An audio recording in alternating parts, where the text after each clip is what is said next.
I'm sorry for that technical problem. I love everything about where I live. As I was telling Anthony before we started this, there's always one tech issue that happens, and this happened to be one of those times where my internet decided, nah, don't want to Hey, work. we did it. We had the one tech issue. Yeah, We're all I squared wish away this now. was vodka, but it's water. So, as I was saying, but none of it actually came through the last time, you guys just got the intro screen and a spinny wheel of death. My name is Dennis Worldswistow KSDM from Botched, a D&D podcast, and I am joined by my sultry-voiced friend Anthony Reed. Say hello, Anthony. Hello, everybody. I am Anthony from the Adventure Incorporated podcast. I'm the DM there. Thank you so much for having me, Dennis. I'm really excited about this, and I apologize for my cold, in which you're getting very white, Anthony. I mean, can we just have Barry White Anthony all of the time? I'm pretty Please, okay with no. that. I mean, This I, has I been hang out with a Kurt, and he's a very deep-voiced individual too, so I'm kind of into it now. So all the women I date now have to have very deep, gravelly voices. So it's a all thing. right. Well, hey, look me up when we're at Dragon Con. We'll see where I'm at. What happens at Dragon Con stays at Dragon Con. Unless it's filmed, which it probably would be, in which case, never mind. I take it back. So the reason we do this stream once a month is because of our sexy, sexy patrons out there at patreon.com/watchpodcast. We hit a certain level, and because we hit that level, we do a once a month Q&A session where myself and then another DM that I can find and somehow get to sit down with me for an hour to answer questions. We'll answer whatever questions you guys have in the chat, and then if you guys don't have any at the moment, we have some questions we can ask each other and that sort of thing. So anybody in chat, if you have any questions about D&D, especially if it's about being a dungeon master or game master or whatever, put those in the chat, and we will be more than happy to answer those for you. So yeah, so we could get started. Anthony, do you want to get started with a question, or do you want me to start? I don't have them up, so why don't you start? Okay. Also, when my internet crashed, all my questions went away. So Oh God. Okay. I see you give were. me a I see you were vamping. You were give, throwing to me. I've got it. Look, give me a I'm second. prepared. Yeah, I got you right here. The first question that I was curious about. This is probably the biggest one I'm curious about, and since everyone's going to flood the chat with questions, I'll Okay. just start with this one. So both you and I have very different approaches when it comes to character death in our games. Where does your approach to character death come from versus where my approach to character death comes from, and how have you chosen to incorporate that into your game, like into the fabric of it? So, Anthony, I'm going to say this not because I don't love you as a human being, but I don't listen to any D&D podcasts because That's I'm fine. afraid that I will inadvertently steal something from them. So, So like, I have listened to enough of your show to know, which was Annie, yep. to know that character death is much more cavalier than it is in my show. And so what we did, like we've had one over our 3 years that we've been running the show, we have had one character die. He went to the realm of death, and all of the players went on a big quest to go to the realm of death to rescue him and pull him back. Okay. So like from our standpoint, the character death is something that is still on the table, but is very much part of the narrative, Hmm. and not really. It's not as accepted or Sure. integral as So, it is on your show. So for you guys, it would be more like if it was a movie where the protagonists definitely are not supposed to die. So basically, everyone goes out of the way to make sure that doesn't happen, Right. even if it means you got to go punch death in the dick or something like that and get it you back, or Right. Rochambeau, or play chess, or whatever Bill and Ted did. You know, that sort of thing. Right. Okay, so yeah, that's very different. Well, when I first started DMing, I didn't have the house rule that I currently have, which for those of you that don't know, the house rule that I play with is if you roll a botch, as long as it's not something like a perception check, because how would you die from a perception check? But if it's some other activity that you're doing and you roll a botch, which is a natural one on a d20, then I roll what I call my death dice, which are two d10s, a black and a white one. If the number is higher than 75, something bad's going to happen. If it's above 85, you're going to be hampered in some way. And if it's 90 to 95, I'm going to take a limb. And if it's 95 to 100 or 69, because 69 counts as 100, then you are insta-death. And usually I kill you in a really horrible, unfortunate way, like when Griddick was being used as a surfboard, and he botched, and they threw a rope around his neck, and they jerked back, and it snapped him in half, God. And they just kept riding him like a sled or surfboard or something like that through a mudslide. Yeah, so with my show, I find it's really fun, for me anyways, to murder people. Especially when like certain players spend hours and hours on building this character with all this backstory, and then they die like right away. It's not fun for anyone else. I'll tell you right now, I get yelled at a lot, and we've had to put in certain fail safes so that doesn't happen right away. They have a safety net of a couple episodes before I'm allowed to murder them. I can still take limbs, but I can't murder them.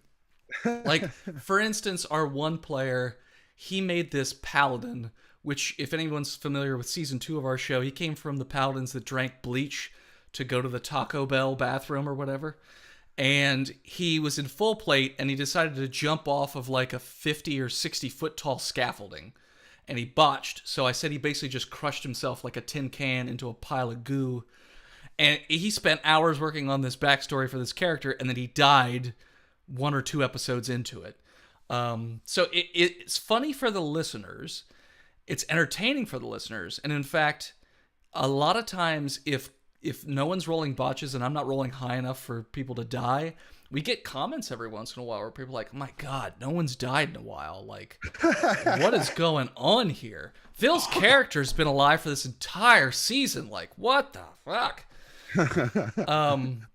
So that's my approach. I see the narrative as something that needs to happen, but I don't see it from the point of view that the protagonists at the end have to be the protagonist at the beginning. I see it as like an evolving world where if somebody fails, somebody else has to pick up the slack and then move right along. But it all depends. One-offs, I usually don't kill people off. Because it's so ironic. I'd be so much more willing to kill characters off in a one-off because, like, fuck it, right? Well, it depends because there's not because if I kill somebody off in the first episode, what do they do for the second episode? Like, just make another character real fast? Because with those guys, it takes them forever to make new characters, especially if they play a magic class. Like, it just takes forever to roll a new character. So it's, I mean, most of the time they do die at some point, but usually it's the second episode towards the end. Something bad happens. I don't usually put them in that many precarious positions towards the beginning of the one-off where it's going to be an issue, but sometimes the dice say otherwise. It just depends. But so hopefully that answers your question. I think that's an interesting, one of the major differences, I think, between our two shows. I mean, we have totally different shows, but that's I think a big mechanical piece that's so different. And I think that's really interesting. Is that house rule, where did you get it from? I think I picked it up actually from another friend that said that they had done it. And I really liked the idea, but I changed it a bit. Because the idea was originally you roll 1, then you roll a D100, and then the severity of the things gets worse as it goes up the scale. I don't know if permadeath was included in that. I can't remember that far back. You simultaneously made it better and worse for the players. I didn't make it better or worse for the players, but I did make it better or worse for me and for anyone listening to the show. Because it seems like it's weird because, like, Phil says that I'm a freaking, sociopath as it is.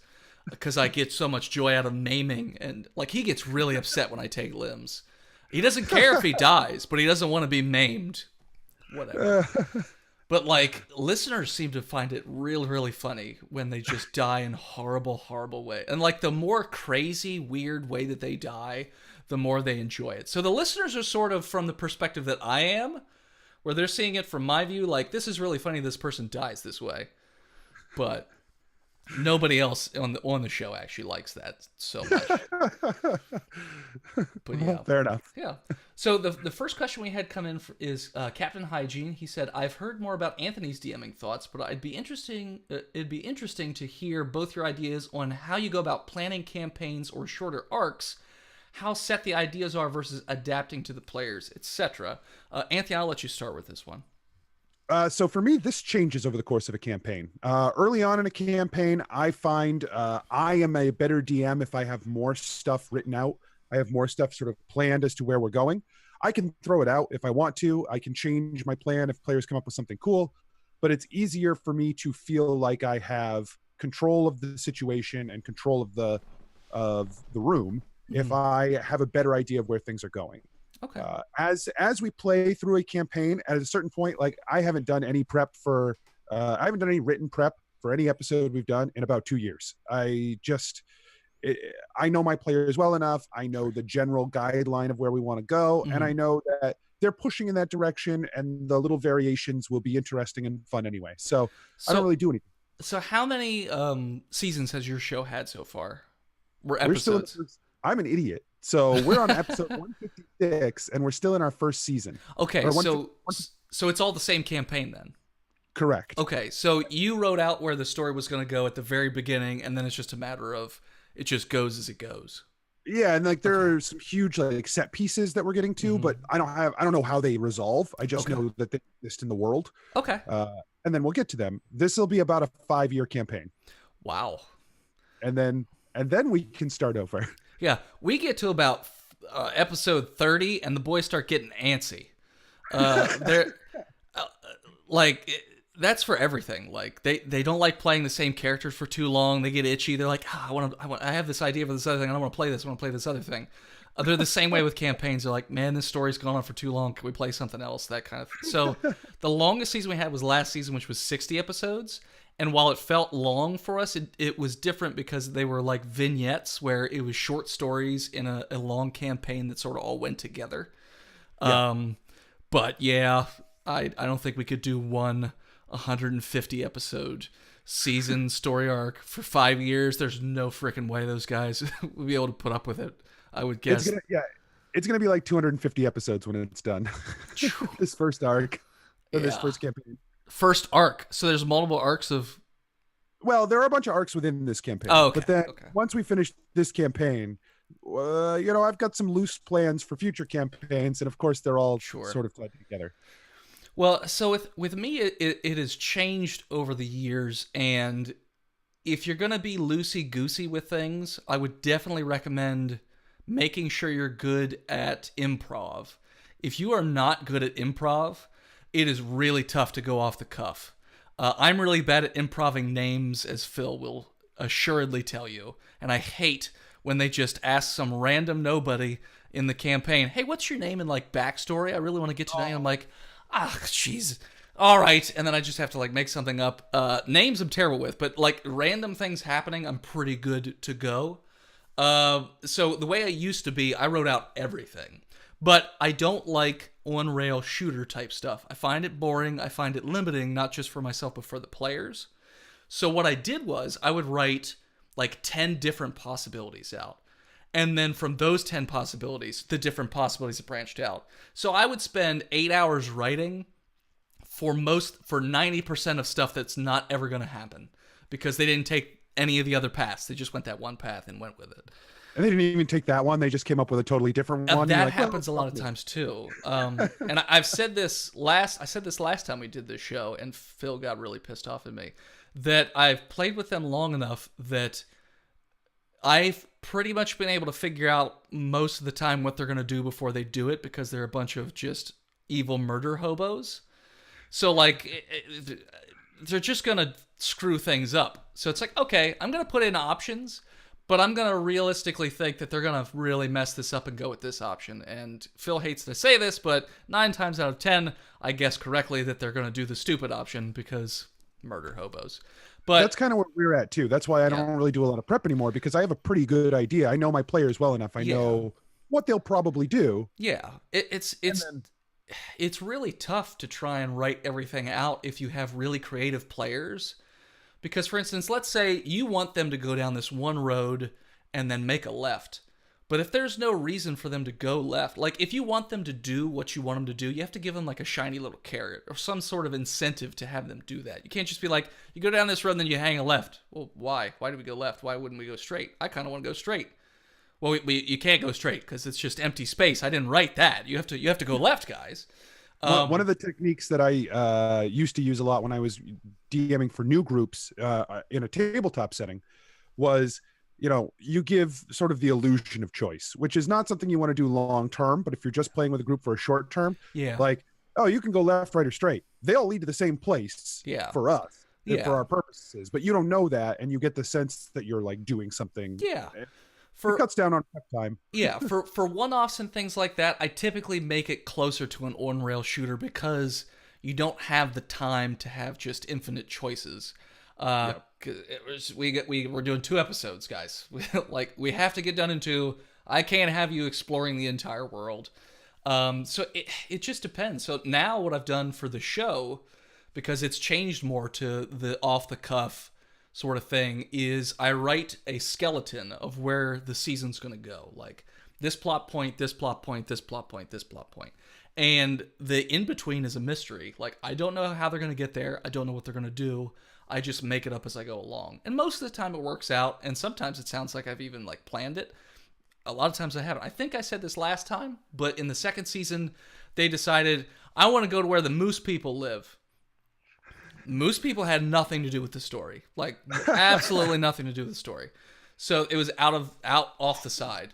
So I was like, okay. So they arrived to the moose town, and I literally made up everything on the spot. And it ended up being like a really compelling, I think, part of the season, because there was like this racial war between rabbits, and there was a terrorist attack, and like they had to solve the mystery of who did it, and then they had to like sort of smooth over relations and all this other stuff. And it was like really, really intriguing, even though it really didn't take the main story anywhere at all. It was just a nice little diversion. So hopefully we answered that question. The next question is from Bean, and I apologize if further down the chat I'm missing things. I will get to it eventually. Captain Hygiene says he likes the limb rule. But Bean asks, Anthony, when you do the player roles for like investigating checks, etc., do you think it takes away from player building? Because it seems to take away from players being able to understand that they failed the dice roll and not letting other players to then decide that they want to give it a try. So those are actually the 2 exact things I'm trying to avoid. So to clarify, like there are a bunch of different checks that my players will ask to make, including investigation, or basically anything that I think they should only have one shot at. Okay. I don't let them roll. I roll it for them. Okay. And then so my concept with that is that if you roll a 3 on an investigation check, you're like, well, shit, I look again. Or someone else is like, oh, I'll look. Like, that's a metagame thing, right? If you look and you rolled a 3, it means you did a bad job looking, but you're pretty sure you've looked to the best of your ability. Okay. So I will roll those, and then I will give them just like, yeah, you don't find anything. And so it takes away the sting of a shitty roll, or the added information of, hey, I rolled a 20 and I still didn't find anything. Well, now I know what that means. No one else even should try, right? Sure. If other people want to try, I want them to feel like their character wants to try, rather than they mechanically saw someone else did bad or good and make that decision based off of that. That's an interesting way to do it. So like, have you ever watched Harmontown? Yes. So they only do DM dice rolls, and that's always bugged me. But yours is an interesting sort of in between, where they get to make most of their own rolls, except for the ones where, like you were saying, there should only be the one, and then the players have to decide if they want to go forward from there, as opposed to, again, metagaming. Right. Like if you've got a jump check, like you gotta jump this chasm, make an athletics check. Yeah. I'll let my players roll that, because if they fail, there are immediate consequences. Yeah. That we're going to address. But I tend not to allow the ones that are a little more like repeatable, because why would you eat that if you think you just investigated it? You're not going to investigate it again. Yeah. Yeah. That might be interesting. I might not do it that way, but from moving forward, since this new season that we're in is a lot of investigating, I might just be like, "Nah, you already looked. There's no reason for you to look again. You thought you did a good job. You other guys can try looking, but I'm sure they would love that. They're like, no, I want to do it. Let me do it." Yeah, no, good question. Bean's second question: do you guys know of some type of program to help make character sheets? Because I haven't been able to find one. So, Bean, on the D&D, like the Wizards of the Coast website, they have a zip file that you can get that has all kinds of different 5th edition character sheets, including fillable PDFs. So you can just print blank PDFs, or you can actually fill them in yourself, if that's what you mean. Or they actually have pre-made characters that you can get in there too. I know I can't remember if it's on the Wizards of the Coast website, but there are other websites where you can make your character from scratch and it'll plug everything into your 5th edition sheet for you, and then you could print it out from there. Yeah, as long as you're using like actual official Wizard materials, you can use D&D Beyond to do that. D&D and Beyond. Yep, that's another one. And I think you get even more stuff because I think some of it's behind a paywall. I'm not 100% sure.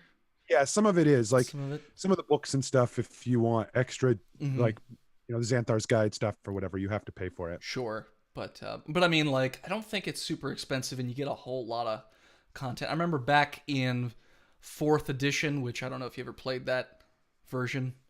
Yep.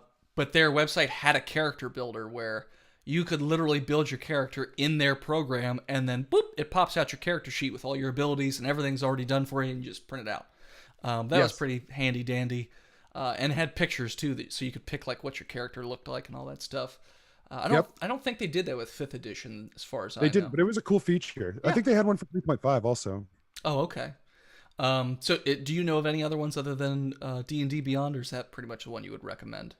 Yeah, I think if you're using something like Roll20 or something to play with your game, I think you can do stuff in that as well that will autofill. But yeah, those are the only ones I know of. Okay. So then Captain Hygiene said, yeah, that's a big difference between the style of the two. Leaning into that vignette style makes the much longer story more doable, I think. And he said, another question. What do you like or dislike about designing or running the short 1 or 2 Patreon shows compared to the main campaigns? As a listener, they seem great just to do weird stuff that doesn't really matter in the long run. Anthony, do you guys also do like Patreon one-off type stuff? We do. We have a Patreon one-off episode every month that is in canon, but does not use any of our regular characters. Okay, so it's just like side stories. Side stories, yeah. Okay, it's like the rogue one of our story. Okay. So as he was asking, what do you like or dislike about designing or running the short episodes compared to the long ones? Yeah, well, my goal with those has always been to provide like bonuses for the Patreon so that they get, or for the patrons so that they get to see parts of the world that they won't get to see otherwise, but it doesn't take away from the listener listening to the main story too much. And so trying to solve that puzzle and balance that line has been fun for me. And we do get to do some really offbeat stuff that I wouldn't do in the show, and it's a lot more loose than I would necessarily require my players to be. We had like a giant, they fought a rock and nice. Like the big bird. Oh yeah. And there were just so many Dwayne Johnson puns that I just let happen. And, so, I mean, they're just a little more fun on the side there. And I think there's room for that, and it's fun. I enjoyed it a lot. Okay. Yeah, I love doing the Patreon one-offs if they work. Sometimes when we do those, we might have an idea that we think is really funny, and then we try it out, and it just kind of comes out flat. Like it doesn't end up being as interactable as we thought it might be, or something like that. But that's usually the only downside to the one-offs. The thing that I really, really like about our Patreon one-offs, not to like toot our horn or whatever, it allows us to just go in any direction whatsoever. Like we'll have a Western one-off, then which I make like custom classes for that stuff. We'll do a space one-off. We've done quite a few space offs. We did a superhero one-off. We could do regular D&D one-offs. We can do real world one-offs, jumping through television channels, movies, like that sort of thing. Yeah, I played in that Fallout one. That's right. Yeah, you were in the Fallout one.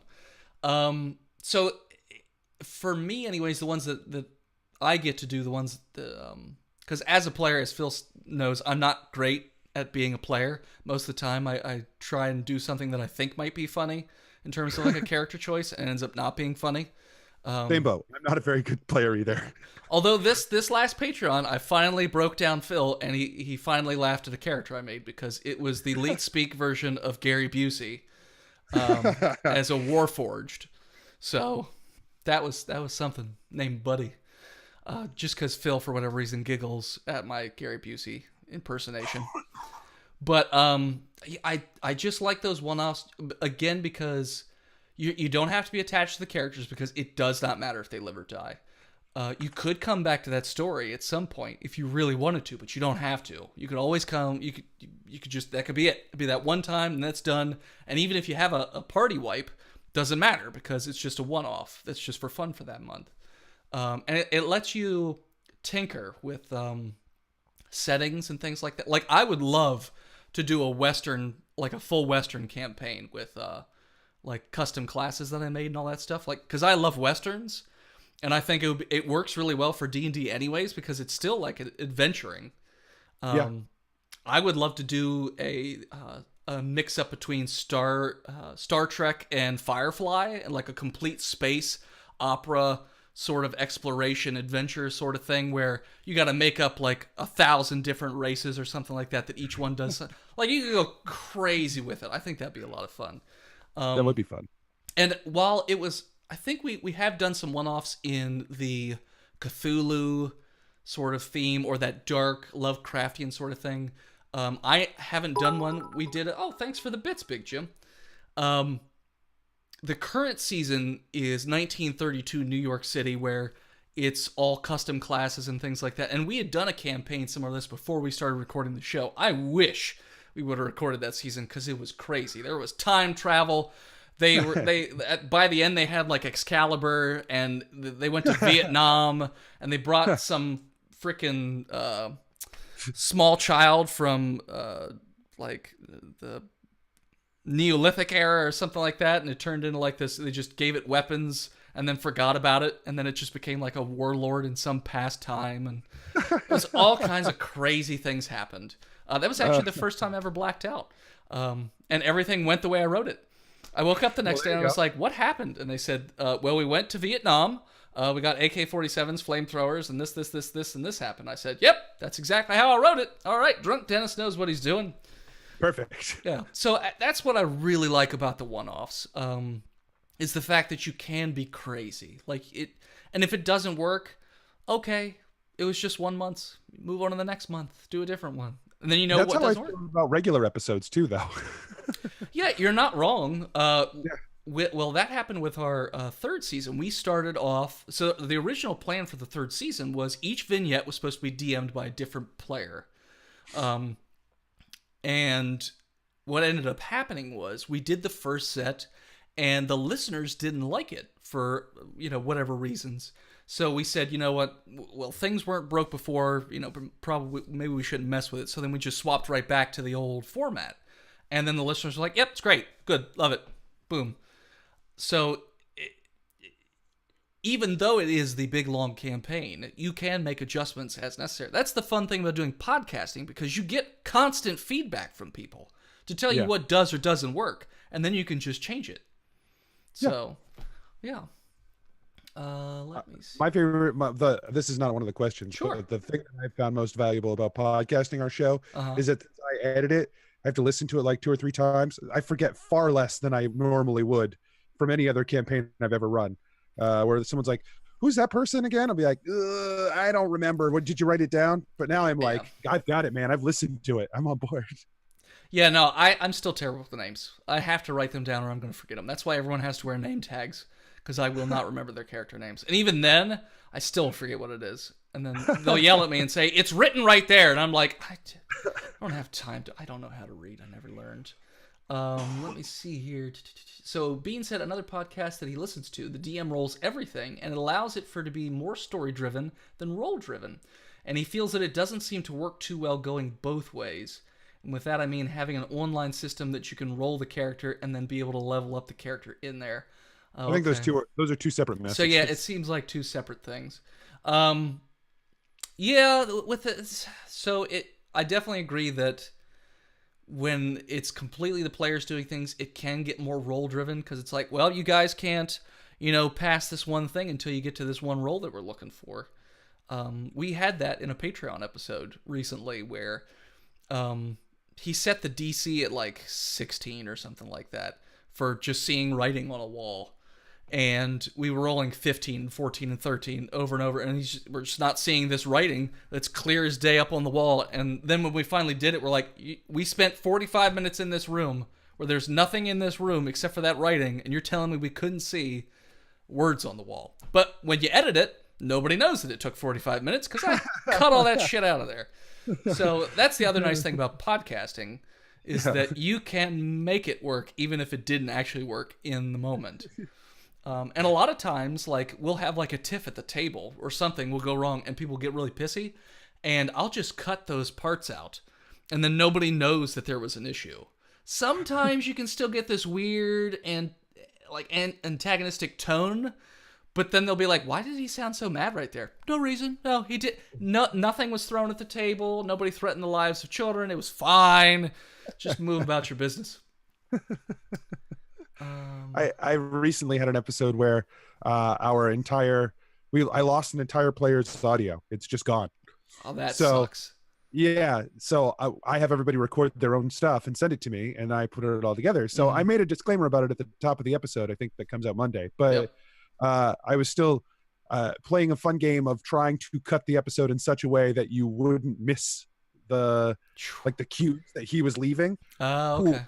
hard, but we'll see how it goes. Well, we had something similar to that happen. So the nice thing about our show is that everybody's there in person for now. So what happened at the end of season 2, Tristan's microphone got turned off and nobody noticed it for 5 episodes or something like that. But it gets picked up slightly on everyone else's microphone. So the first thing we tried to do was dub it, which did not work at all, to try and have Tristan say things at the exact amount of time where he was. It just didn't work. We spent like 6 hours on it and it was just trash. I was like, nope. I made one of my PCs do that when he lost his audio once. I said, listen to this podcast. You're not in it at all. Listen to it and respond like you would as things come up. And so he just listened and recorded himself responding to that. Well, that would work better for you guys being remotely, but in person you could still hear him talking through the other mics. So if he didn't say it the exact way he was supposed to at the exact timing, like if he stretched a word too long, you can hear the echo on the other mics, and then it just sounds weird. So I ended up just turning up the gain on his talk, and then just put a disclaimer like, yeah, you might not be able to hear Tristan at all. We forgot to hit a button for 5 weeks. Blame Phil. I don't know. So yeah. Big Jim put, we'll do crazy idiot GMs who take us through stupid scenarios, namely me. Anthony, you put this. So you responded to Bean. I guess I could read it anyway. So you said, I have heard some shows recently that have players that roll their own, but they have to be really willing to put those mechanics aside and accept their roles and assign the characters to them. My show would never let me roll roles for them. I can tell you that right now, because they do not trust me. Because I've been listening to a show where a guy rolled a investigation check, and he got a 3, and he rolled it and he got a 3, and he was just like, looks great, right? Like, okay. I mean, if you're willing to do that, yeah, that's great. But I know that I have players that wouldn't be willing to do that. No, my players don't trust me because they know I don't have their best interest in mind. Right. Because I want them dead. Because it's not about them, it's about me and my entertainment. And I need to be entertained, and their misery makes me happy because I eat the sorrow of others. But so even when I'm rolling just what I roll, Tristan will pop his head up over the screen and check just to make sure that I'm not cheating or whatever. Which, to my knowledge, I don't think he's ever caught me in a cheat or anything like that. But in this season that we're doing, it's funny because he's playing this fortune teller character. And the way that I made this the last time we played this campaign is the same way I'm doing it this time. The fortune teller always believes that they can see the future. But I'm rolling a D100, and it's only a 25% chance of being right. So whatever I tell him, he thinks that's the future. It may or may not be right, but he thinks it's right.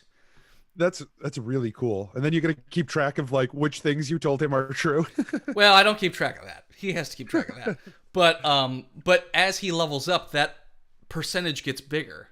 So then he gets better at telling like the future and things like that. And he can That's speak cool. with the dead, but again, it's a low percent, so he may or may not be actually telling people what the dead are saying. Oh god, I love that. That's fun. He's kind of a con artist, but I've always liked that about that original idea I had about fortune tellers, because it adds this fun mechanic. Because like the first time we did this, the monster ran out of view and they didn't see where he went. Fortune teller rolls. I say monster went left, so now they have to sit and be like, did the monster actually go left, or did it go right? Because it's a low percent.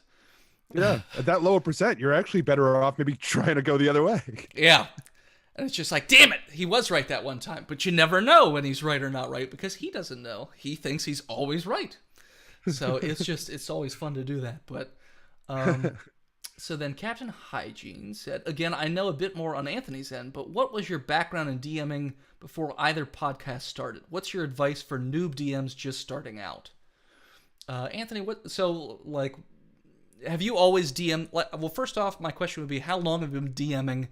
Have you always DM'd the same way? Has it evolved over time? And then what is your advice for people just starting out? I've been DMing for about 20 years, and absolutely not. I learn new stuff all the time. I don't think my DMing style is the same now as it was at the beginning of our show 3 years ago. I think that it's always sort of changing as things move along. And I think that, my experience with it, I've always basically been the DM of every group I'm a part of. I've actually played characters probably a handful of times. It's really been mostly that I am the dungeon master. Sure. And my advice is always that the dungeon master is there to check on player fun. Like the whole point of the game is that everyone gets together and has a fun time and tells a cool story. And so if your players are not having a fun time, that's sort of a bit of a mistake in terms of there's probably a mismatch somewhere. And the biggest one I find that is expectations. Whatever expectations you have of the game, whatever expectations they have of the game are probably misaligned. And if you can set those expectations early so that everyone knows what they're getting into, that's really the best way to ensure everyone's going to have fun. Yeah. I definitely agree on that. It's very different doing it for a podcast as opposed to doing it for just a normal play around the table sort of thing. Because it has to be entertaining for other people to listen to, not just the people playing at the table. But sometimes, or most of the time, those go hand in hand. If they're having more fun, then typically the people listening have more fun. Right. But again, that also depends on the table that you're playing with. Because D&D is a weird game. Like a normal board game, there are set rules. The games are going to go a certain way pretty much every time. So it doesn't matter who plays it. D&D is different because it's so open to interpretation. There are a ton of rules, but the DMG even says, like, these are just, like, guidelines. You don't have to follow them. So if you have a group of people that's, like, this weird mix where, like, one person's a rules Nazi, so everything has to be exactly, like, letter of the law, this. Then you have, like, a murder hobo that just wants to cause chaos, and then you have somebody else that's, if they're their goals and points of view don't align, it really makes things difficult for not just the DM but for the other players. Now sometimes that's fun for people to just have like utter chaos, but it is probably one of the most difficult things to do is just find the right table of people to play with. But for me, sorry, secretly thousands of games in one, pretending to be one game. It's it's not one game. It's whatever people bring to the table. Yeah, exactly. And I started DMing back in probably about close to 15 years ago, maybe, but not constantly. Like it would stop for 4, 5, 6 years, and then I DM for a little while because the group plays, and then the group disbands as they usually do, and and then it's another 5, 6 years before you find another group, and so on and so forth. And my DMing has changed a lot over the years because the first time I DM'd, it was very, I wrote everything out exactly how it was going to happen. There was a little bit of leeway, but mostly it was on-rail shooter. And then I got more loosey-goosey with things in terms of like making it more open-ended and giving people more choices. And it's evolved that way. And now it's almost all off the cuff with just a bare bones idea of what I want to happen. And I think that, you know, for new DMs, it's important to know you will make mistakes. Oh, yeah. But that's okay. Well, so the easiest way around that I find, so I don't know most of the rules, which sounds like stupid. Like you're the person running the game, you should know all the rules. No, we say it in our show title. Loose understanding of, or loose morals and a questionable understanding of the rules. I don't know them. But if you tell me something that you want to do and it makes sense to me, I'll let you do it. Or if you can explain it in a way that makes sense, I'll let you do it. If it makes sense, I'll go with it. If you're like, I'm going to throw this grappling hook through a pinhole 300 yards away and then wrap it around something else and then spin it and throw this rock that's 8 times my size and blah, blah, blah, blah. Like, no, none of that makes any sense. You can't do that. It's like 30 actions or something. Like, it's just not gonna work. Some of my players can get away with murder because they know very well what I will and will not allow. Mm-hmm. Some of my players try to get away with way more than I'm ever going to allow them to get away with. Yeah. So for new DMs, you sort of have to find what you want to do. Do you want to tell your own story, or do you want to tell somebody else's story? Because if you want to tell somebody else's story, there are pre-made campaigns. I don't do them. I've never done them. The idea of them doesn't interest me. I don't even know how they would work. Like, how do you do? Like, I want to do this other thing that's not written in the book. Like, well, it's not written in the book. What do I do? I tried to do one once. It went really poorly. Really? And about halfway through, I was like, yeah, fuck this. We're done with this. You guys, it's over. Yeah, so you can do pre-mades in the book. And I'm sure there's also a billion pre-made things that people have made on the internet. Because that is one of the nice things about the internet, is that people have just shared all the crazy stuff that they've done. I mean, we started doing it on our Patreon. Like, I'll put one-offs in there for certain patrons that they can, like, take it and play with their friends. And it gives you a pretty basic, you know, this is supposed to happen and this is supposed to happen, and you can sort of fill it in as you go. This room does that. Like the one we released last month was like a haunted house campaign. Something different happens in the rooms, but you can randomly, the what happens is randomly determined, so every time you play it, it's different. So if you have the same group of people, they can't go to the same room looking for the same thing because it might not be there anymore. And there's like a traitor, and there's all this other things going on that's on a timer. So that's one option if you at least want to cut your teeth on it, just to get familiar with the rules. You could play a one-off. Or if you just want to be creative, just try and make up your own stuff. If it doesn't work, you'll find out really fast if it doesn't work. And I would suggest also not doing all of the same thing, because it gets old real quick. You don't want to have just all combat, because, man, combat can get really dry and boring.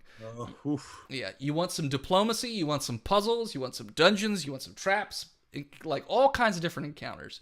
I would be curious to do a campaign where there's no combat at all, and you just have to talk like you're diplomats, and you just have to negotiate and talk your way through it. But I'm feeling like that might get boring, because then you're just going to be like a persuasion monster, and then you're just going to do that. So I think there are better game systems out there for games like that. I think they exist, but I don't know that Dungeons and Dragons is the one for it, because it's so heavily based on like that adventure like model. Yeah, I would say the same. So let's look through here again. So Captain Hygiene, I'm surprised space RPGs aren't more popular. To be honest, I know Starfinder and some others exist, but they seem way less popular than standard fantasy stuff. Well, there used to be a Star Wars one that was pretty popular. I don't know if it's come back around in popularity. We tried playing it once, but it ended up being too complicated because you couldn't really you couldn't really move off the rules at that particular time. Is that the Fantasy Flight Games one? It might be. This was like proprietary dice that have like. Yes, I think it was like 15 years ago. Like weird symbols on them. Yeah, it might have been that one. I have it in my office right now or anything.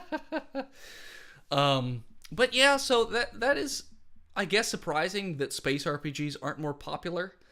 I've always wanted to do a space campaign. We've done one-offs and they're fun.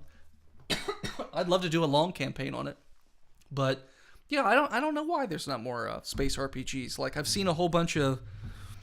We just got one that's an amusement park that's supposed to be like a really shitty Disney, and then there was another one called Satanic Panic, where it's the idea that you're investigators that back in the 80s when people were playing D&D, it actually was summoning demons, so you have to go and like fix it. So, excuse me. I have a really hard time with things like Star Wars specifically because I don't like when there is an established canon on which I have to be careful of. Because if I don't know that whole canon, it makes it very difficult for me to improvise without stepping on something that someone's like, well, actually, Boba Fett didn't go there or whatever. And it's like, The okay, well, Jedi can't do that. right. And I'm Yeah. like, but you know, Yeah. So Big Jim says some of us DM by the seat of our pants, and some of us, I mean, it's me. I DM by the seat of my pants. Captain Hygiene says this is the true reason Anthony's practicing all the PC voices. They're yelling at Nightbot if you roll d20. Blah, blah, blah, blah, blah. Okay, let me see here. There's a lot of messages in chat, so we get off on these tangents, and I gotta scroll back and look because I don't want to miss any questions. I did miss some last time. I'm trying really hard not to do that. If you can't have a good game if people you can't have a good game if people are coming in for hack and slash, but you offer an epic storytelling. It's got to come down to expectations. You're not wrong. One of our one-offs when I wasn't here, Tristan wanted to do a hack and slash like old school 2E sort of thing, and it doesn't really translate anymore. It's just kind of boring because you're just constantly one combat after another combat after another combat. I definitely don't recommend putting too much You really have to have a fun mix. That's the best for people. If you put a fun mix in there. yeah. Anthony, your shtick is emotional torment. Excuse me while I look through here. Yes, Big Jim's first campaign had no fighting in our Patreon. Yeah, I know. Because we were just flipping through channels. Most space RPGs are Mary Sue's because everyone wants to be Doctor Who or Picard or Kirk. Yeah, see, if I did a space RPG, there wouldn't be that sort of thing. Like you would have a ship with a captain or whatever, and you're just out on a particular mission, just like normal D&D, but instead of going from like city to city or country to country, you're going planet to planet. So it's going to have the same structure. It's just going to be the settings different, I think. I'm on staff writing a LARP for a interstellar fantasy game that has like teleportation between planets and there's alien races, but everyone's still using like swords and shields and magic and shit. So I see where you're going with that, and I think that's probably the only way that I could pull off sci-fi in terms of like you're still in an adventuring party, you're still out like exploring and finding what you can find. But the sci-fi stuff just doesn't hold the same appeal to me that the fantasy stuff does. Yeah, it's all about your predilections and your preferences and things like that. Like if you don't like it to begin with, I really wouldn't recommend trying to DM something that's going to last weeks and weeks and weeks in a setting that you cannot stand, because if you don't like it to begin with, you're not going to want to have to like spend the time on it. Yeah. Because that's the thing. You got to spend a fair amount of time on this stuff. It's worse if you're podcasting. Anthony, you do the editing for your show too, right? Yeah. Yeah. So hours of work doing this stuff. Like if it's not something you like story-wise, then it's just going to be a slog to get through. And then that's going to come through to the players too, because they're not going to have any fun either. For us, what we do with our live shows is every live show we do is all of the same characters, but in an alternate reality that has a different genre. Okay.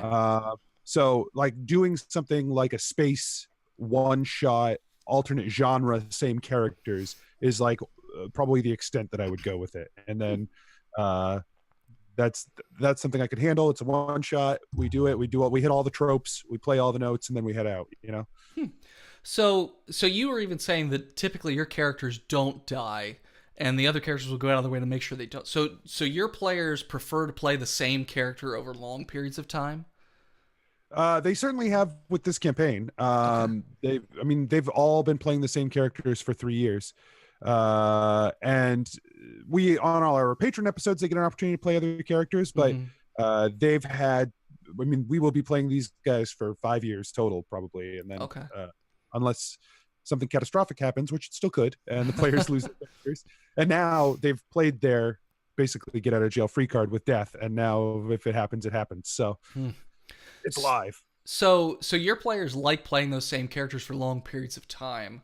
Um, so have they ever been like, you know what, I just don't like this character anymore. Like, I just want to play something different. The only time that sort of when that happened, Mm-hmm. they found ways in game to take the character in a different direction. So like Okay. one of my characters is a paladin warlock. Okay.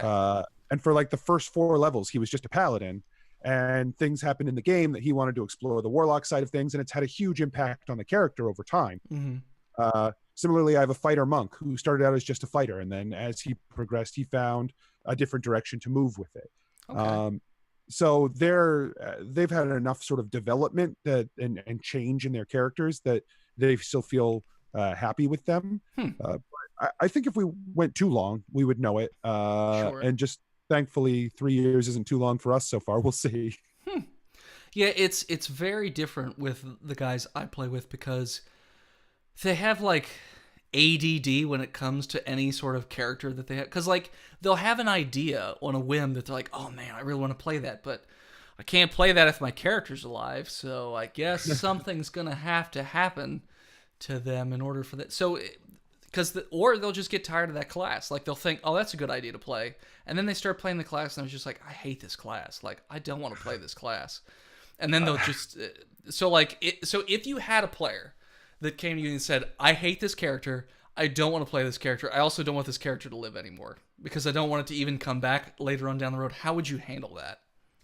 For me, I would find a story reason for that character to no longer be on board. So I would say, great, let's just play it like 3 more sessions, and we will find a way to make it meaningful that this character is gone in our story. Sure. Like if one of my players wanted to sacrifice themselves for something, or they were taken by the bad guy, and I just start playing them as an NPC. Like whatever we did, I would want it to make sure that it had basically the highest number of emotional thumb screws for me to push into my other players when it occurred. Okay. Yeah, that's definitely probably better than the way that we do it, which is just so I try and be creative with the way that I get rid of them because well sometimes it's not even up to me because they're just like, I'm killing off this character, I'm jumping into the mouth of the dragon. It's like, oh okay, all right, I guess that character's dead now.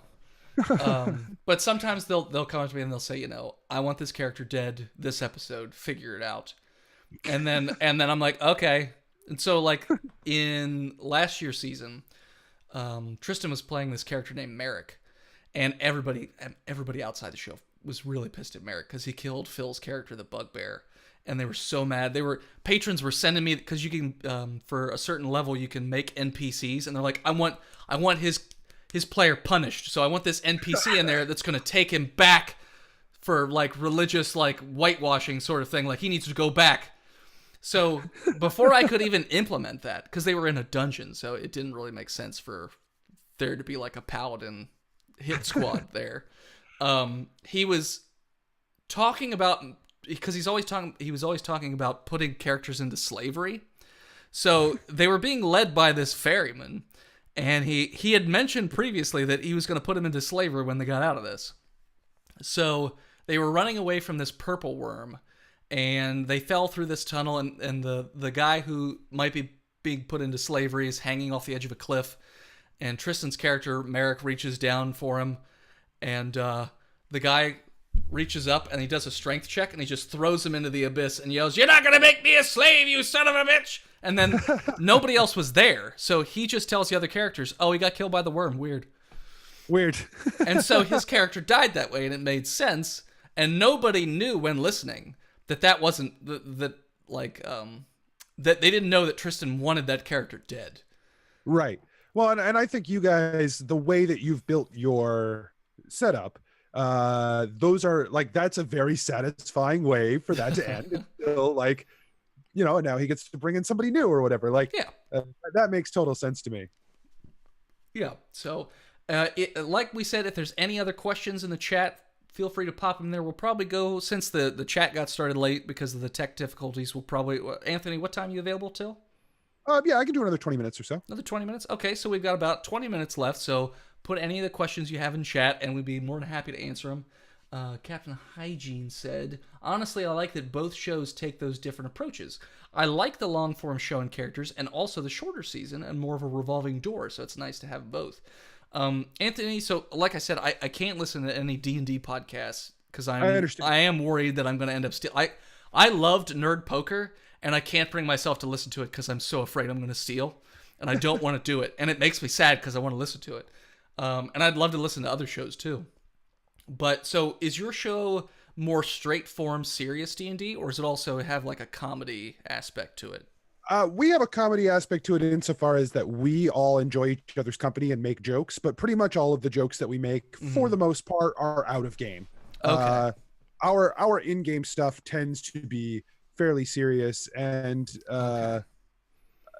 I often force that issue with like highly dramatic scenes that I force my players to play out. So, see, if I tried to do that in mine, they would still just make a mess of it. Like, they're gonna do something stupid and silly, like, oh, is this a really serious courtroom drama? Okay, well, I'm just gonna go over and throw up all over, whatever, and then you could try and give them some sort of serious consequence, but they don't care. They did what they wanted. Earlier on, we had a little bit more of that while people were still trying to feel out the characters before the players were fully invested in the world. They were like, there was some looser shenanigans that occurred. Sure.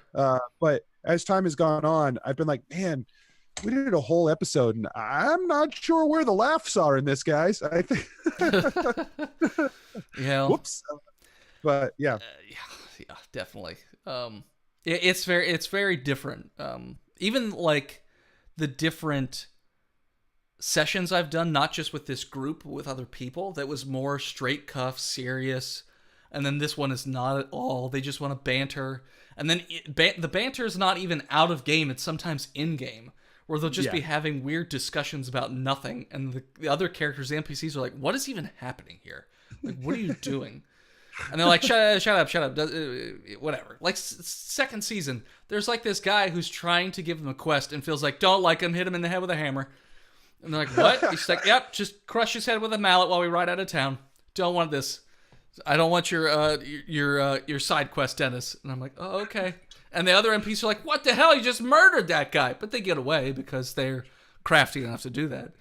But so we have a question from Captain Hygiene. I guess that's a good question. Where do you guys get ideas for the campaigns, especially something like Botched that changes focus every season? Anthony, I'll let you go first, since you're doing that one super long ongoing campaign. I guess I'll split that up a little bit too. Like, where did you get the idea that you wanted to do such a long form campaign, or have you always done super long campaigns?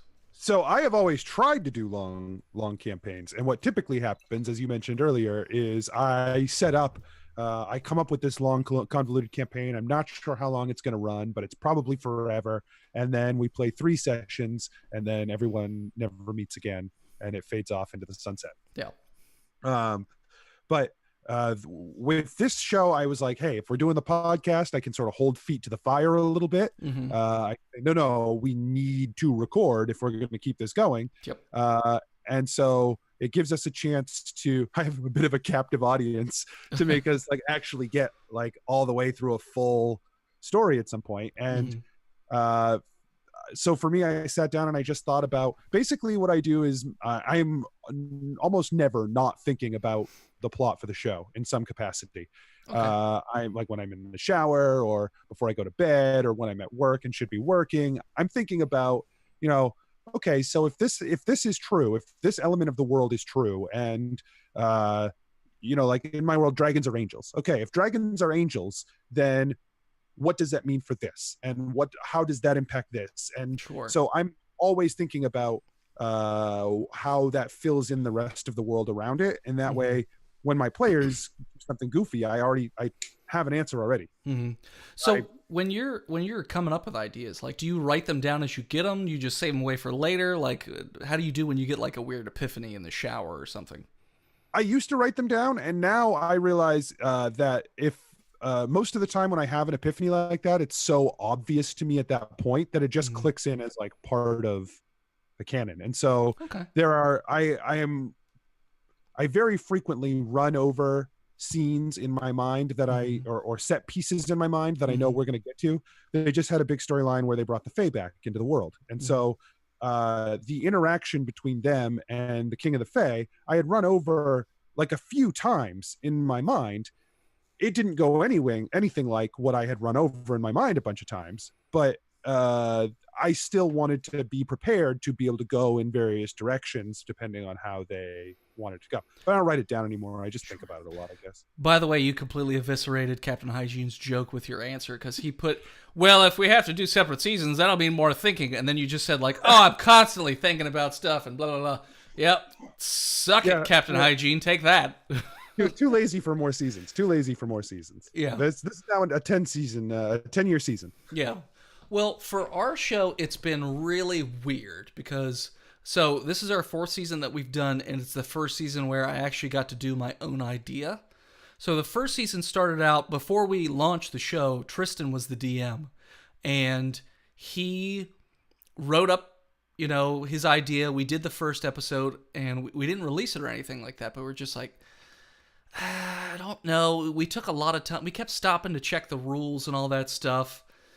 Let's try it with a different DM because I had been DMing before that for our campaigns that I had written, and then we tried it with me, and I was like, oh, it seemed to flow a lot nicer because I don't give a hot shit about the rules most of the time, so we just loosey goosey with things, let it ride as it goes, and it seemed to work. So he gave me his basic plot points, and then I filled in the meat and potatoes the rest of the way through.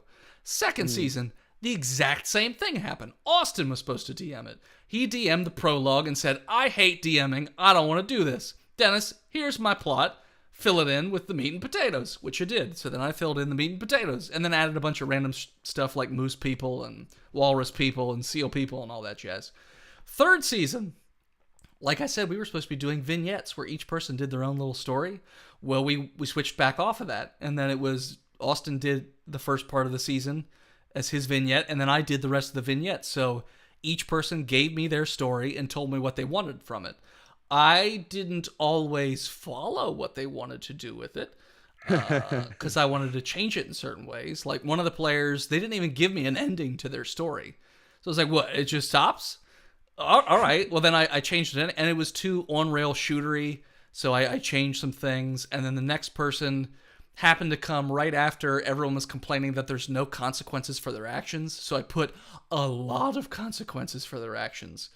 And they didn't like that. And I had changed pretty much everything because it was open and they changed, stuff around. And they were basically doing things they weren't supposed to do. So they had to deal with that. And then the next portion was Phil's portion. And that one, he and I worked together on.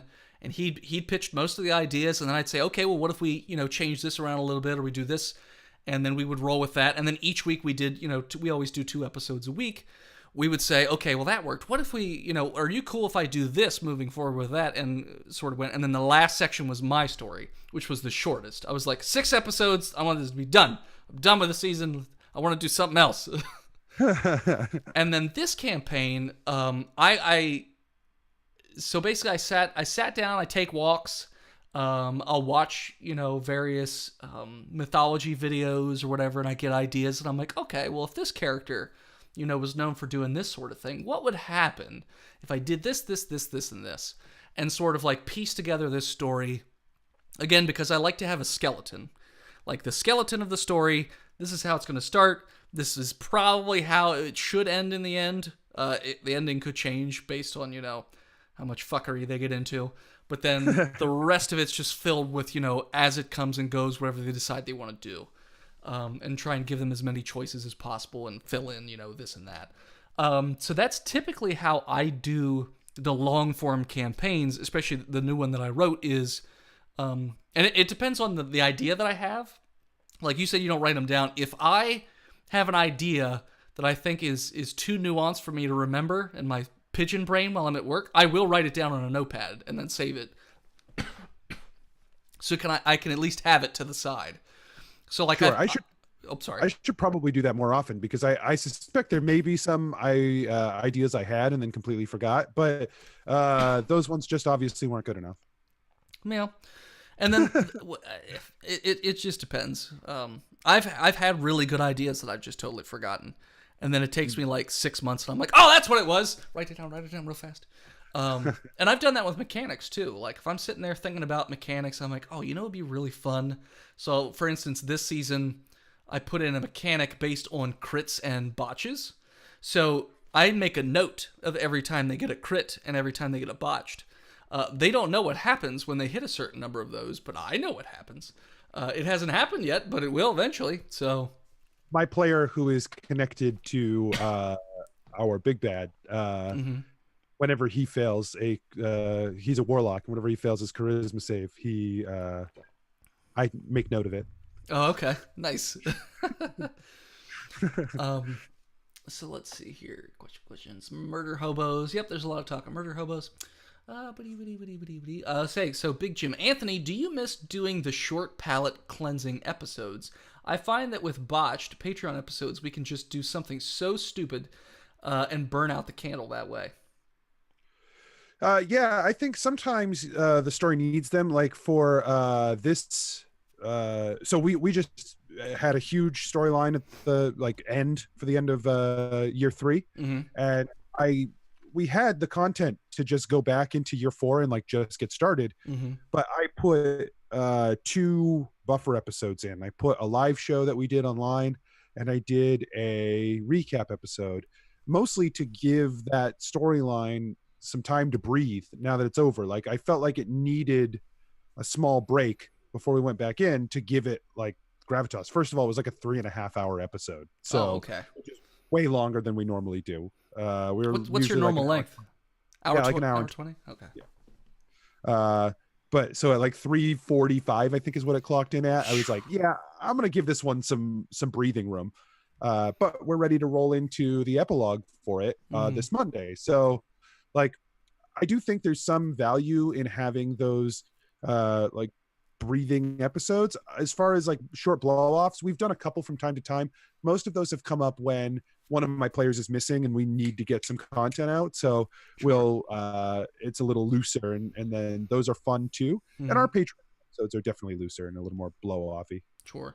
Well, so when we're done with the season, typically to give whoever it is that's writing the next season time, we'll do one-offs too. We call them in-betweeners. And they're usually 2 episodes, but sometimes, like this past season, we had a 5 or 6 episode in-betweener. It was probably way too long, but whatever. And usually they're crazier. Like this year we had one where every time you touch somebody, you get one of random 500 mutations. Oh my god.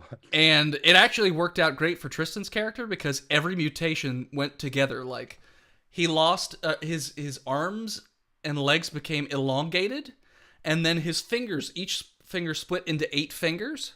Oh god. And then his head turned to that of a goat head. And then he got a charisma boost where he had the perfect smile, so he always had advantage on charisma checks. And then he had the ability to then he lost all the bones. And then he grew extra legs and limbs and stuff like that. So everything just went together to the point where... Is this the one that Phil played me in? I think that might have been it. I think that might have been that one, yeah. Maybe, I forget. But I'm pretty sure, yeah, it was that one. But Tristan, yeah, eventually he was just going inside people and exploding because he had no bones. So he's like an octopus. I was like, oh, that's great. Yours all worked out. Me, I've got armpit wings and an extra, breast and then no skin. It was just all random. Phil had a nose flute or something. None of it fit together, but Tristan's worked out. So, by the way, I've been thinking about that for us for when we eventually do hit the end of this campaign. Is how do I generate that breathing room, and how much do I want to put in before we get started rolling right into the next campaign, which we will do, but I don't know how much. I'm gonna have to play it by ear a little bit, but I listened to Adventure Zone when they were doing the balance arc. They finished their balance arc and they did probably 4.5-5 months of in-betweener, so to speak, before they went to their new campaign. And I don't listen to that anymore. I don't think they handled that transition super well. Let's say 4 or 5 months of in between just sounds like a campaign. Like that's just another Well, but they were campaign. switching all the time. Oh, okay. So, but they weren't like getting into another long term story Yeah. for like 4 or 5 months, and it was like, Huh. all right, Yeah. That, I'm out. yeah. That's too long. Typically, it's only going to be about maybe a month by the Yeah. time it's all said and done. Um. So, do you think you're going to do like another 5-year campaign when you're all done with this one, or do you think you want to switch over to something shorter? I think the shortest we would go would be 3 years after this. 3 years? Okay. Yeah, That's just still because really of long. still really long. Just because of the nature of how I know I want to work. I want to make Sure. sure that we're building up to something big, Sure. and I each of our years feels pretty different from each other. Okay. Not in terms of the plot, but in terms Hmm. of like what the players are doing, Okay. and like the some of the tones that we're using. So I am excited to uh, do that again and see if I can continue to feel like that transition. Okay. Bean has a question, a very specific question. Do you guys have any ideas on how to introduce firearms at about World War One tech into a world that still mostly uses magic and blades, and still have the players be able to do some of these weapons without being godlike characters? So the way I would do it, what's one of the more techie races? Typically gnomes, right? Like they're the super techie ones, or goblins even sometimes, depending. Um, they would be simple firearms. Like they would be ballistics, but they're not going to be crazy. It would be like I would say like a higher damage, bow. Like instead of a D8, it might be like a D10 or a D12 or something like that, where you're not going to be overpowered God mode. But it would be more powerful than just your standard like bow. So then there would be an incentive to use the firearms, but wouldn't necessarily detract from being able to use other things. Plus, then you definitely have to watch out for, ammunition use and that sort of thing. Or you instead of like a D12, maybe it gets more shots off per round. So you could do 3 attacks, but the damage is going to be like a D6 or a D8 or something like that. But they're separate attacks. Those are a couple ways you could do it. Anthony, any thoughts on how you might do that? Yeah, I think this is an interesting question, and because like so Dungeons and Dragons, let's say that you're just like regular ass Dungeons and Dragons. Mm-hmm. You're a fighter and you're fighting against another guy who has a sword, Mm-hmm. uh, and he takes him uh, 26 times to hit you with his sword before you die. Mm-hmm. Like that's not how swords work. Yeah. So when we're talking about adapting in other technologies, Mm-hmm. like a gun, you sort of have to scale it back a little bit anyway, just Yeah. because this is a game about heroes. It's a game about basically super powered beings, more or Yeah. less. And so when they fire off a gun, it doesn't do what we would, sort of expect a modern Yeah. World War One gun to do. Yeah. Uh, uh, and so I think it's fine to go like, better than a bow, faster than maybe even like longer range, faster, but it takes way longer to reload. Like World War One's tough because by that time we figured out a lot of that stuff with guns already. Mm-hmm. You're not talking a black powder rifle, you're talking like actual gun. Yeah. But the other thing is that I as a DM don't care about my players level, power level. Mm-hmm. I think the more powerful your players are, the more cool they feel, and you can Yeah. just sort of edit your monsters to be a challenge regardless. Yeah. Uh, The one of the things was, so to speak on that, and hopefully, Bean, we answered your question. If we didn't, just let us know that we didn't do it correctly. But to speak on that, uh, so one of the things that came up last year, and as it's been sort of an argument that at least one of my players has brought up numerous times, and says that I don't know how to write because do you not understand how protagonists work? They're supposed to be the most powerful characters in the entire world, no matter what.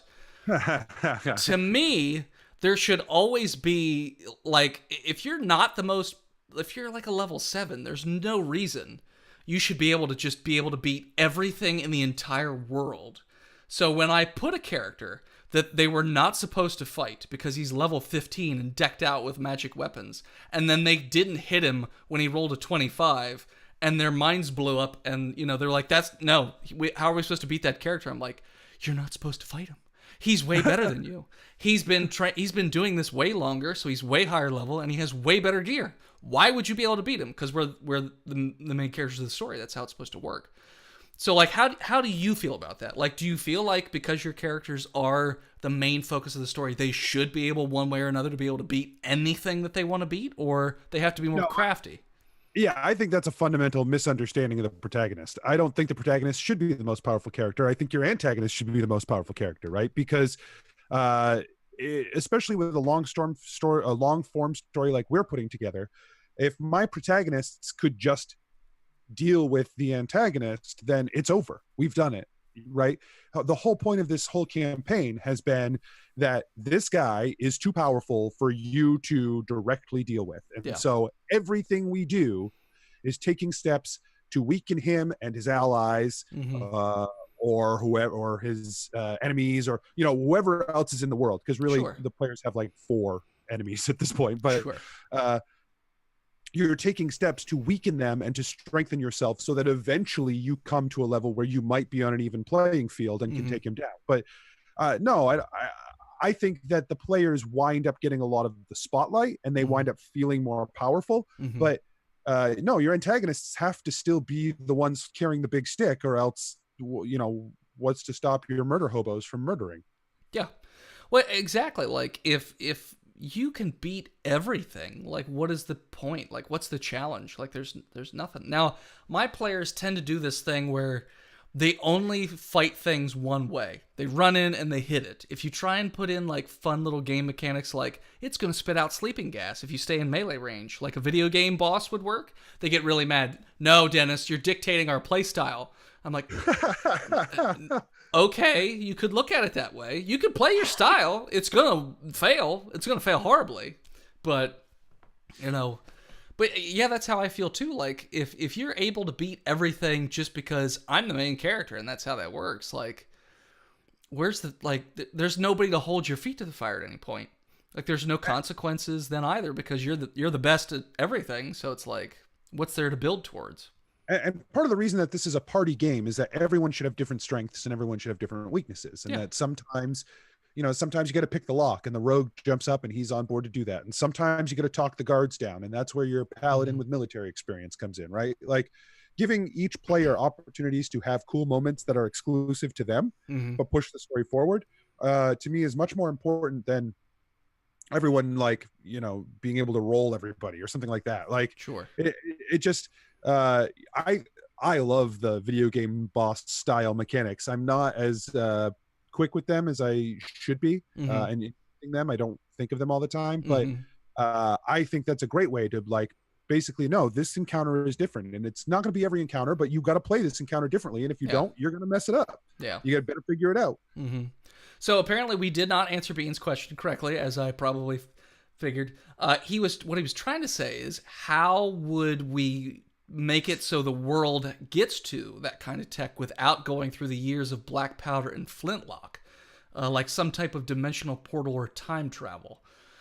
Time travel is like an easy just way out, but you could have it where it's an infusion of magic and tech, where the magical device in there is so what the flintlock did, there's like some sort of magical device that they could put into the gun or whatever that propels it, it's like a little stone of force that only goes in one direction. So when you tap it on this side, it shoots force in the other direction. So then, okay.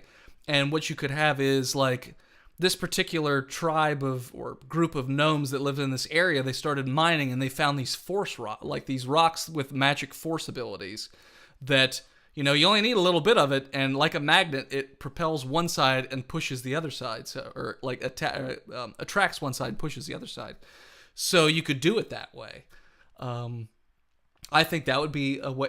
Time travel is an easy, quick, and dirty way to just get around that. But I would probably try and do it maybe like a magical item sort of way, because then it at least fits into the D&D world if you're just trying to bridge the gap quickly. Anthony? Yeah, I totally agree. The one time that we did guns in our campaign that was for like a one-shot episode, they had like runes inscribed across them, and those runes were like a magical phrase that basically when they activated the gun, it activated the runes and it fired off this explosive round. And Mm-hmm. so I think there are ways you can do it that still like it's a gun. Everyone at the table knows it's a gun, Sure. but it still fits the flavor of and cosmology of your world and doesn't break anything. Mm-hmm.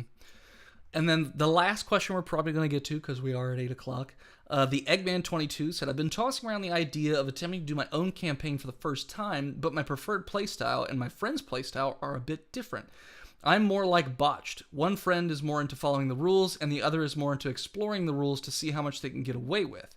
So I've been stuck in limbo. And then he also says, of course, on my first time posting here, I botch my post and send it as I'm editing.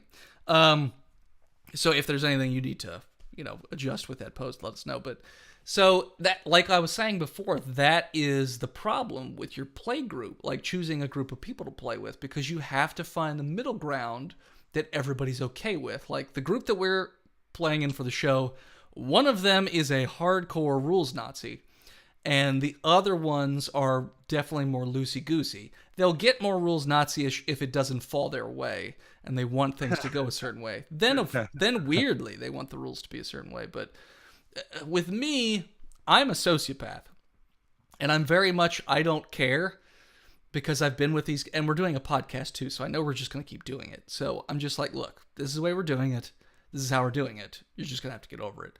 But if you're tossing an idea of starting this for the first time and it's not for a podcast, like you guys are just having fun, so you have to make it so that it's fun for everybody. What I would do is I would try and maybe talk to each one of them as an aside.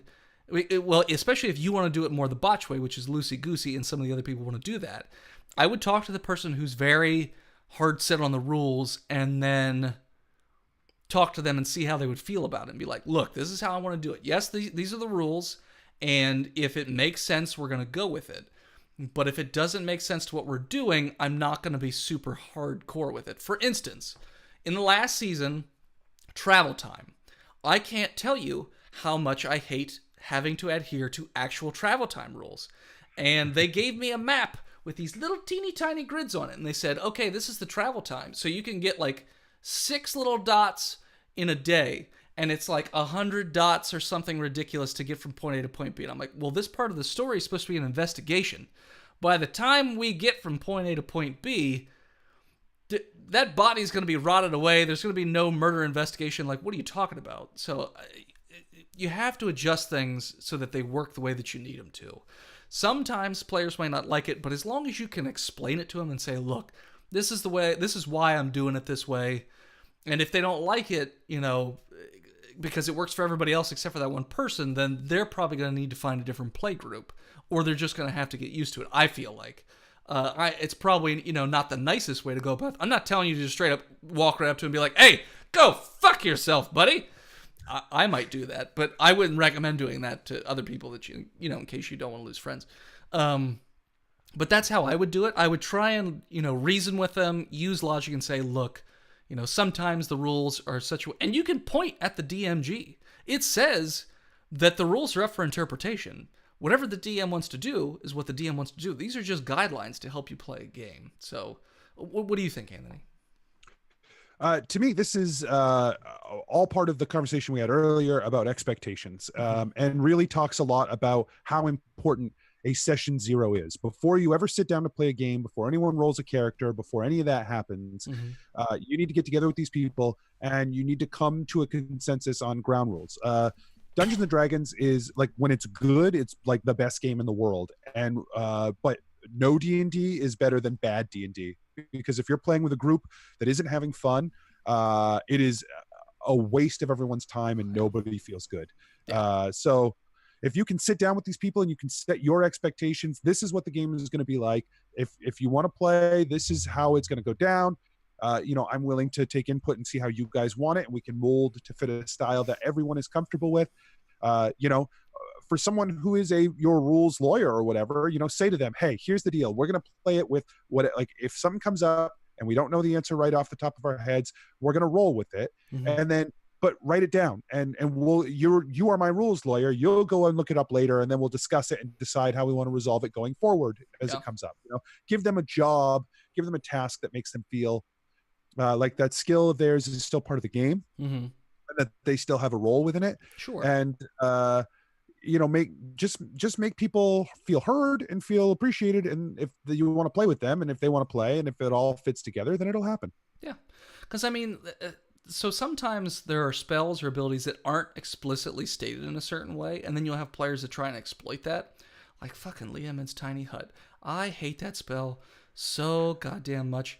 Like, there's no reason the stupid low-level magic spell is completely indestructible. Like, really, if a Terescue comes over and steps on it, it will not break. Really? This level 3 wizard made something that a Terescue can't beat. Okay. That makes sense. So like, sometimes it's up to the discretion of the DM how they want to do it, but you have to be careful not to piss off your players too much. And as Anthony said, like, if they want to go and after you're done playing, like, look it up and then try and agree on what to do as a group, that is a good way to do it. Democracy for that works a lot of times for a lot of things. But other times, you also have to put your foot down and be like, look. Yeah, and in the moment is not the time for a 40-minute argument. It just isn't the time. No. Did you know Liamin's Tiny Hut is an evocation spell? No, I didn't know that. Like, why? Why is it a fucking evocation spell? It's so stupid. Anyway. I hate that spell so goddamn much. I tried to make it where it's like, it just says it's a dome. It doesn't have a floor. So people can tunnel in it. And then they were like, no, it explicitly does have. I'm like, oh my God, I just hate everything. I want to delete it from the game. But I mean, so it doesn't, for instance, like, it doesn't say in the book that you can't use your persuasion checks and intimidation checks on the other players. But I was reading where the official, like, Wizards of the Coast guys, they were saying, we actually recommend not doing that, like not allowing that in game, because it doesn't feel good when somebody else makes your character do something that you wouldn't do. One of the big rules I gave my players, I gave them 4 rules when we sat down, and I have them still. But the first, like, before the first session started, I handed them a list of rules, and one of them, like you mentioned earlier, was we're not going to worry about mundane items. We're not going to worry about your ammunition. We're not going to worry about trail rations. And I'm not going to worry about carrying capacity unless I think you're abusing the system. Sure. If you're like, no, look, I'm carrying 54 ladders. Like, no, all right, now we're worrying about carrying capacity. But one of the rules was we don't make rolls against each other. Okay. If a player wants to do something to another player and the other player is cool with it happening, it happens. If they're not cool with it happening, it doesn't happen. Like, players have their own agency, and if you try to interact with them in such a way, they get to decide if that thing occurs or not. Mm-hmm. And I think to some extent that makes some things difficult, like, the rogue can't steal out of the back pocket or whatever of your other players, but that's okay, because that's kind of a dick move to do. Don't do it. I've been very happy with that rule. Once or twice I've found occasion where I've said you may make a roll against someone for this. Mm-hmm. But otherwise it's like, nah, man, we don't do that. Yeah. So I think at that point we're probably going to wrap it up for this month. Anthony, thank you so much for coming on this. I'll probably have you on again sometime. Hopefully you had a good time. I had a good time chatting with you. I did. This was really fun. Thank you. Yep. Thank you very much for letting me come and do this. Yeah. It was a good time. And Anthony, feel free to plug whatever you want, your show, your, where they can find you on the internet, your Patreon of all, like, whatever you want to plug, just have at it. Sure. Yeah. So our show is Adventure Incorporated. If a 3 out of 5 year campaign sounds like it's up your alley, then come and check us out. AdventureInkPod.com is the show. We have some recap episodes that you could use to get caught up, but I wouldn't recommend it. I'd just listen to the whole thing slowly as you get a chance, because I do a bad job of only using the recaps and not digging deep into our lore. So come and check it out. It's a lot of fun. Okay. So is your Patreon just patreon.com/like Adventure Inc. or? Yeah, patreon.com/Adventure Inc. That's okay. where we do all the other fun stuff. What kind of things do you have on your Patreon? We have short stories every month. Mm-hmm. We have that are in canon. Okay. We have the episodes that are in canon. We do some game materials that I write every month that I give out that are vaguely numerative themed, but could be applied to any game. And then we also have, like, our high rollers tier gets to come and play a game of D&D with me every month. So nice. Yeah. I made the mistake of always trying to be innovative with my Patreon goals. So what I did was I start looking up every other D&D podcast Patreon and cherry picking ideas and then be like, how could I make that better? So now we have goals from $1 to $50, like every $5. And I just kill myself all the time over it. Because it's like, you know what? This idea's not working. I'm going to get up. 3 people just signed up for it. Okay, well, cool for that. We just altered our $10 tier because of my own volition. There was nothing in the tier specifically that said I had to do this, but I was writing 3 sections of game materials every month. So I do like a subclass, like a list of magic items, like a monster or whatever. I was doing 3 sections, and it was killing me. I was just like always to the wire with it. And I was like, no, we're changing it. So now I do a live stream with those patrons of that level where we all build something together. And then I clean it up and put it out as something like that looks cool. And I do some tweaks to it. And it's been, the first month went great. So hopefully that works out well. Awesome. We had one of our stretch goals be, if we hit a certain level, Dennis is going to write novellas of each season. Ha ha ha ha. Got rid of that. I was like, I don't have time. I'm doing Twitch streaming. I'm working 40 hours a week. This show takes me like 20 hours a week. And then I'm trying to do this other writing side project thing that Anthony knows about, but we won't talk about. So I just don't have the time. But I have to. So none of this particular show would be possible without the patrons over at the patrons, I should say, over at patreon.com/botchedpodcast. We hit our goal. So every month we do this live Q&A session. I try and get a different DM on each time, but I'm sure at some point, we're going to have other DMs on. Because I think it's just fun to just be able to like talk back and forth about the different style, because everybody does it differently. So I've never met anybody that does DMing the exact same way unless they do it out of a book, in which case I probably wouldn't have them on anyways, because if you only do it out of a book, it's what's the point? Yeah, what's the point? But so if you want to head on over to patreon.com/botchedpodcast and support the show, we are currently $5 away from hitting our next level where Austin will be doing Ephraim's erotic fiction, which is he will be playing his character Ephraim and he'll be recording like little audio porn dramas or something. I forget, like erotic fiction, like he's going to record it in that voice. It's like a Russian accent, I think, or something. I don't know. So we're like $5 away from that. So once we hit that, we're going to make Austin do that. So yeah, and then we actually today we had our $50 level, which was a bi-weekly side campaign D&D session, and we still have 2 spots available. So if anybody is interested in doing that, head on over. If you are an Amazon Prime subscriber, hit the subscribe button up at the top, and you can subscribe through for free through Twitch Prime, and that also goes back into the show. Give us a follow, because if you do, it is the greatest follow emote of all time. Let me make sure it's actually working before anybody does that, because I'll be really freaking sad if it's not. No, it's up at the top, so it should be working. You know what, Anthony? Just because I want to test it, I'm going to show it to you. I don't know. I think I'm already a follower. I would just fix this right now. All right. Yeah, the google gobble thing makes me very happy. But yeah, so if you haven't listened to the show, head on over to Botched, a D&D podcast on pretty much every podcatcher you can find, iTunes, Stitcher, Spotify, all that jazz. And just check out each of our shows. We just do this partially because we're crazy, and then partially because, we like bringing enjoyment to everybody else. So thanks again, Anthony, for being on the show. I really appreciate it. And thanks, everybody in the chat, for coming out and answering the questions like I've never seen before. The Eggman 22. Thank you for putting those in your question in there. That was a lot of fun to answer. So thanks again, everybody. We will see you next month. Check you out next time. See ya. How do I turn this off here? Me and my goddamn tech issues. All right, now I'm going. Bye.